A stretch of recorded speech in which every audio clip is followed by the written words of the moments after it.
Hey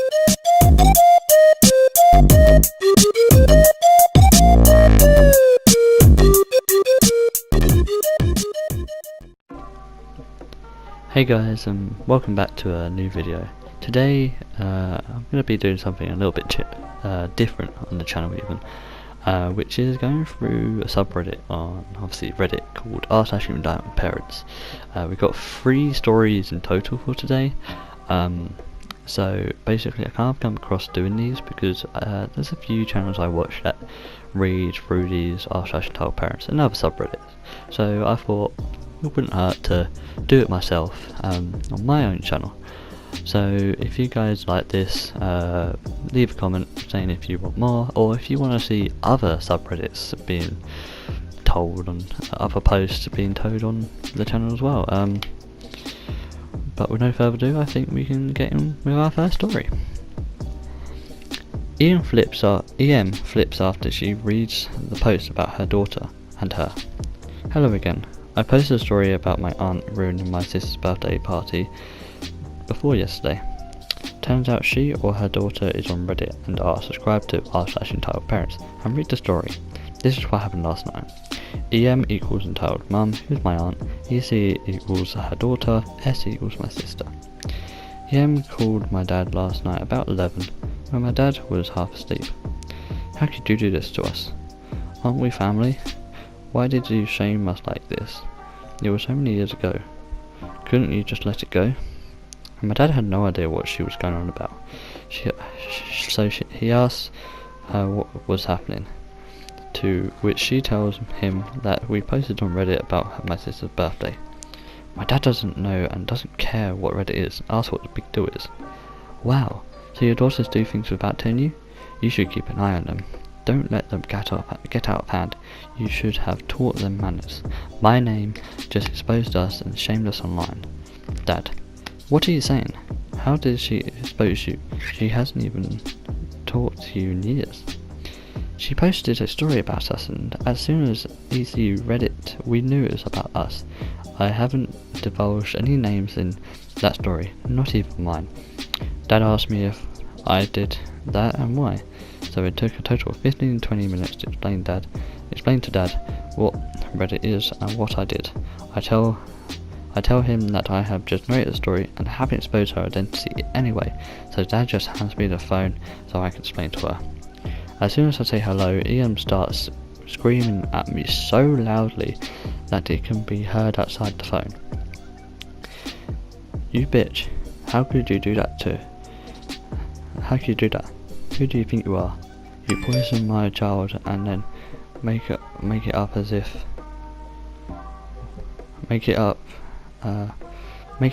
it was I was overreacting. Take the post down now and apologise for it on the subreddit. If you don't, I'm going to sue you. WTF, I'm so angry that I just say no. I won't do anything of the sort, and that I would to see how you can sue me all the way from California. EM then proceeds to call me and my sister a whore and similar things. My dad takes away the phone and asks her not to ever contact any of us again and blocks her. So hey Aunt Sheila, hope you're reading this. Now, I don't see anything of the writer doing anything wrong here because, like he says, the original post that she put up was literally about what happened, and none of the names of any 2 families, or the family I guess you could say, were exposed in any way. So there's no problem. It's just again really just a parent being just overreactive over it really. However, we are going to just move on to the next story, so let's get into it. My dog sent entitled parent and her kid to jail. Sit back and enjoy. This is long because I apparently can't do short. Many years ago I was living in a beautiful sunny southern state. I had a cute little house that was completely fenced in. 5-foot fence in front, 8-foot fence on the sides, and a 10-foot chain link fence in the back. I am fortunate enough to work from home. My office was my patio, unless it was raining. My dog, Sari, German Shepherd / Rottweiler mix, kept me company, At a year old, she was a big girl at 120 pounds. She was generally very sweet and kind, but protective. She was well trained, but also had a knack for disappearing to play with her animal friends, so I kept her on a chain too if we were outside.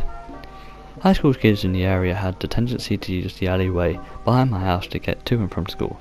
Most would stop and say hi to Sari and give her attention. She loved it. I honestly didn't mind. One day, I noticed that any time Sari was outside alone, some kids would rattle the back fence, throw things at it, and then scream and yell at Sari. The kids would run off before I could see who they were. In case things got worse, I bought some security cameras and brought Sari with me any time I went inside when the kids would be around. One day, I had to grab some work in the house and left Sari outside. Just for a moment. From inside, I heard the fence rattle and then Sari yelp in pain. I rushed outside just in time to see a kid trying to throw a rock at Sari, along with some other kids. I was pissed. As I rushed over to Sari, I calmly asked them, "Did it ever occur to you to wonder why I keep my dog chained in a fence yard?" Then I unlocked her. Sari ran at the fence and climbed over it. The kids started running down the block at the alleyway. Sari right behind them, barking away. I let her go about half block, then whistled to her. She came back trotting back, all happy as can be. I checked her over and gave her a treat. She was fine. A couple hours later, one of the kids came back with his mother, EP. EP screaming, "You effing bitch, you had your dog attack my son. He was only having a fun time. He's just a boy." Kid was at least 16 years old. "You scared him. It was just a joke. You had no right to do that. I'm calling the police and having that dog effing shot. Blah blah blah." I literally couldn't get a word in.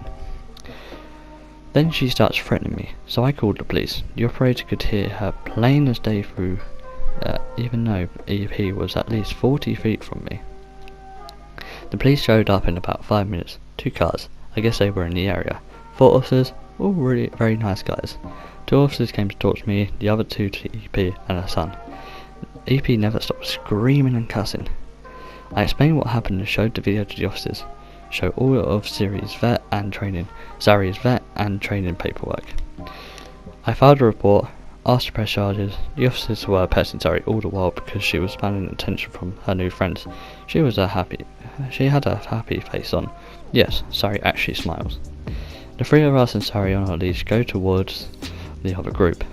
We're about 10 feet from them when Sari suddenly cuts in front of me to stop and starts growling. The skin around her face went tight, making it look like a hair-covered skull. The hair on her back freezes up. Sari's very scary when she's like this. EP screaming, "See, that bitch race dog to attack black people. F is racist. The effing dog needs to be put down." The 2 officers that were with me were African American, so no, that part always annoys me, so I include it.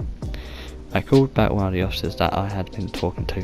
He didn't want to come too close to Sari, as Sari is showing large teeth. I moved back towards my house. As quietly as I could, I told the officer that either EP or Kid was carrying a gun. That's why Sari started getting protective. It all happened several times before. I guess the error on the side of the caution, or to shut me up, he decided to search EP and the Kid. EP had an unregistered gun. Kid had a 6-inch switchblade, not legal in the state. So in addition to a charge of animal cruelty, they got nailed for carrying a concealed weapon, being in possession of a firearm while on probation, resisting arrest, and a couple other charges. EP never stopped screaming the entire time this happened, and while being driven away. I don't think that's how EP or Kid expected to end the day, but I enjoyed it. But even better, I never saw her or Kid again, and the kids stopped harassing Sari. Now, I look at that and I go, that's scary, because just to know, just because of the way your dog has reacted, to know that someone has a gun, and the fact that they were there for quite a while. I know obviously the police were only 5 minutes, but within that 5-minute span, the mother could have pulled out that gun and shot either the guy or Sari. And even in my head, even though it's probably America, I'm guessing, I'm England, so you know, it doesn't really too affect me, I guess. That would be scary. I would feel scared at that moment. Really scared. And I kind of feel scared just almost reading it. It's kind of like that sense, I guess. And in honesty, even when Sari chased the kids, there was nothing wrong because there was no injury. If anything, the kids who were throwing the rocks at Sari at the beginning of the story, they were doing injury causes, and they were the bad people from the start. Anyway, we're gonna move on to the third but final story of today. Entitled Kidsscribbled on my artwork. There's a yearly art contest in my town, and I decided to enter with a pretty ambitious piece this year. Sadly, kids are drawn to bright colours and my people skills are absolutely terrible. Reminds me of me, really. EP will be entitled parent and EK will be entitled kid. Sorry. I entered with a brightly coloured 5 canvas painting, which stood out a lot from the otherwise dark interior of the room the gallery was hosted in. The first day went by and I got a few nice comments about my piece. The gallery was open all weekend, and also although I felt a bit iffy about leaving it all there unattended, I decided to just let it happen and hope for the best. Sunday went by and after school on Monday afternoon it was time to pick up the paintings. Pretty much all the other pieces had been collected and there were only 2 other people left in the room. I knew all the other contestants this year, so I knew for sure the lady was not any of their parents. Her daughter was looking at my piece, which I didn't see anything wrong at first, but then she started talking about bringing it home. Now the easiest way to deal with that situation would be to ignore her, pick the canvases off the wall and get it out of there as soon as possible. But EP must have been from her town because she didn't seem to have the same avoid any and all social interaction with strangers mentality as the rest of us. And she started questioning about acquiring the paintings. EP: hello there, my daughter really likes those paintings over there. Did you make them? I just nodded and forced a smile. EP: well, the contest is over now, isn't it? You probably won't be needing those anymore. We will gladly take them off your hands for you. Me: no thanks, I'll need them later. EP: my daughter really likes them. I think it would be better if she has them.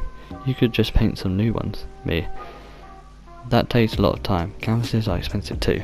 EP: then great, get a job. Try to think of others for a change. You should be flattered if someone would want your art.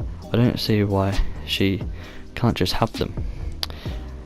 So at that point I get sick of trying to reason with EP, so I just turn around to get the pictures. I probably shouldn't have turned my back to EK in the first place, because that rat bus had been scribbling on one of the canvases while I talked to her mum.